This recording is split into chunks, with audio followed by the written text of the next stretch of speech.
I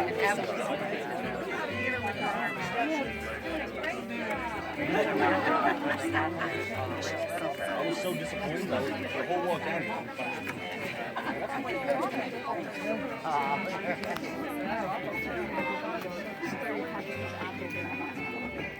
I already caught. Panama, Barry. I just don't know yet how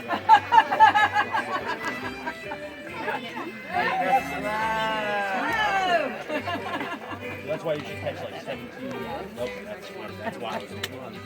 That's why. Better keep that on, Mom. It's hard for you to hold Can they it. see behind me?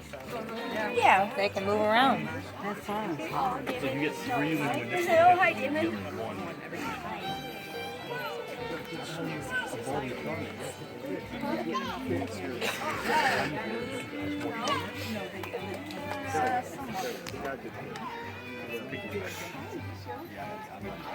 I'm literally down. There was like 3 drinks. I see your kid with her.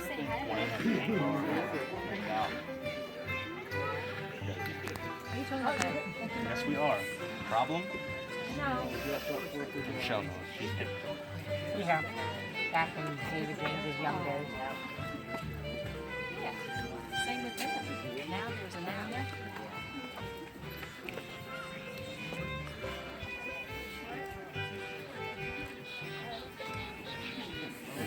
Oh, there she is. Her grandmother. Or don't you think, oh, no, I don't, I can't see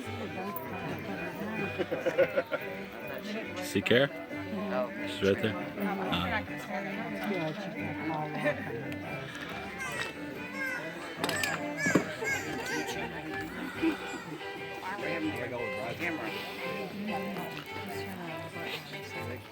You're turning down.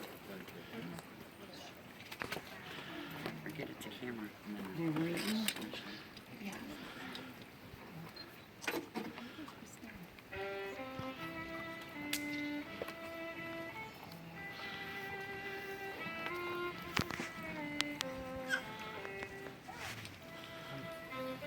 I want to see Brian's face.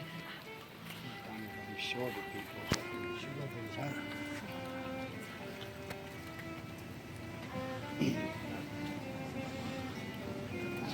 Must be getting shots of all these nights doing. I'm trying to take a picture.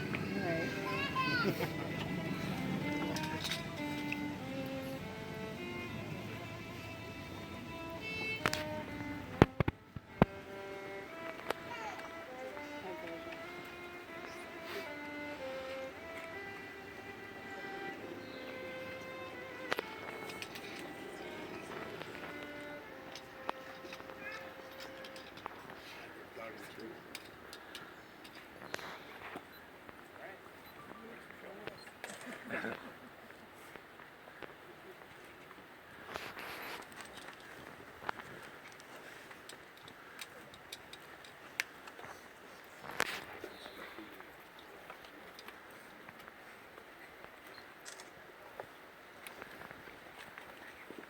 We're gathered here on this beautiful afternoon to witness and to celebrate the union of Brian and Karrah in marriage. On behalf of Brian and Karrah, I would like to welcome you all here this afternoon and thank you for the love and the support that your presence here signifies. Now, one of the fun parts of officiating wedding ceremonies is that you get to meet a variety of couples as they are getting ready to make one of the most significant commitments of their lives. I first met Brian when he and Karrah and I were at the wedding of a couple that were mutual friends of ours. Karrah I had known because I'd hired her as a zipline guide a couple of years earlier, while she was still at Marshall studying to be the teacher she is today. I, like many people, can claim some responsibility for these two meetings. If she was not here guiding for me, they may never have met.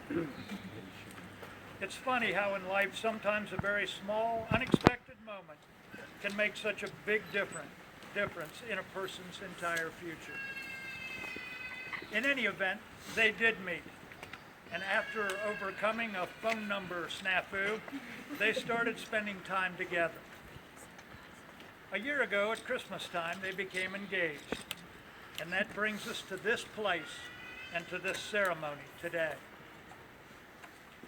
Marriage encompasses many things.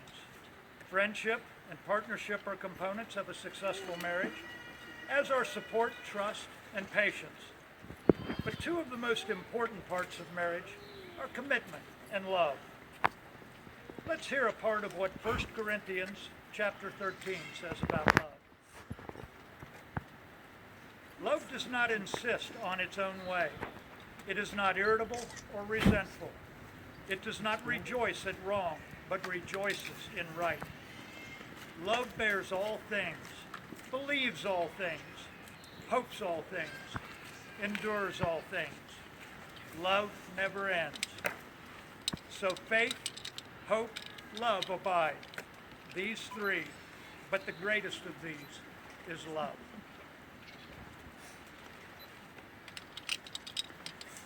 When you love someone, you do not love them all the time in exactly the same way from moment to moment. It is an impossibility. It is even a lie to pretend to. And yet this is exactly what most of us demand.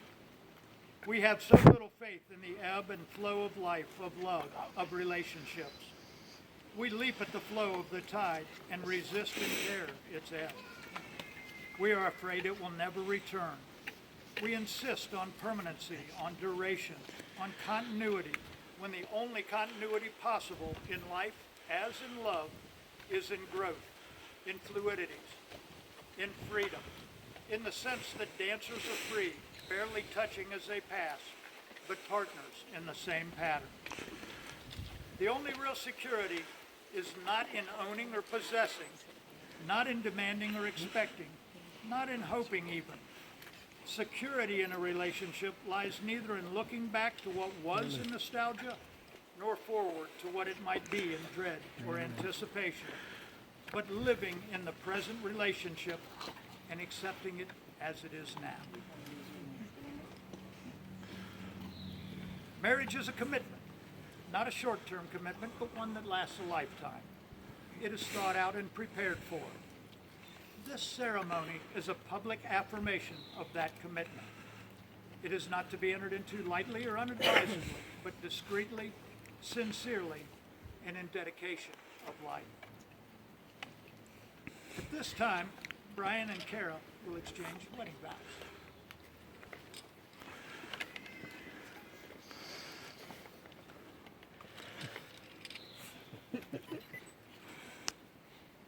I, Brian, take you, Karrah, to be no other than yourself, loving what I know of you and trusting what I do not yet know. I will respect your integrity and have faith in your abiding love for me through all our years and all that life may bring us. Karrah, I take you as my wife, with your faults and your strengths, as I offer myself with my faults and strengths. I will help you when you need help and turn to you when I need help. I choose you as the person with whom I will spend my life.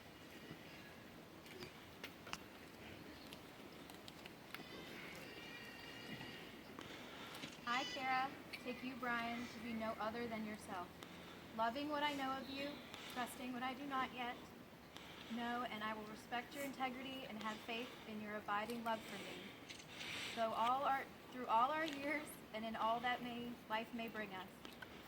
Brian, I take you as my husband, with your faults and your strengths. I will help you when you need help, and turn to you when I need help. I choose you as the person with whom I will spend my life.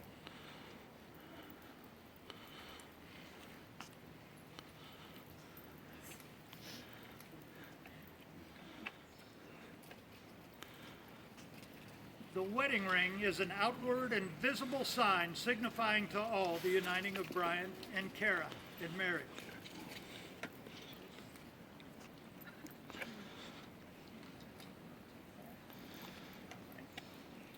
Brian, if you'll repeat after me, as a symbol of my love and commitment, As a symbol of my love and commitment, I give you this wedding ring. I give you this wedding ring.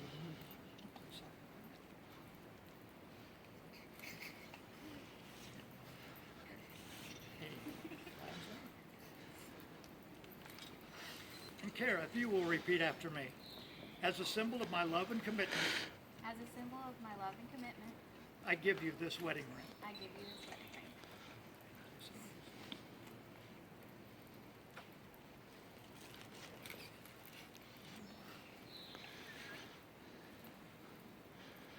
Karrah and Brian, in your journey through life together, remind yourself often of the love that brought you here. Give the highest priority to your love. When challenges come, remember to focus on what is right between you. In this way, you can ride out the storms. And when clouds hide the sun in your lives, remember, even if you lose sight of it for a moment, the sun is always there. Now you will feel no rain, for each of you will be shelter to the other. Now you will feel no cold, for each of you will be warmth for the other. Now there will be no loneliness, for each of you will be companion to the other. Now you are two persons, but there is one life before you, your life together. Now that Brian and Karrah have exchanged vows and professed their love and commitment for each other, before all of us gathered here this afternoon, by the authority vested in me by the state of West Virginia, I now pronounce you husband and wife.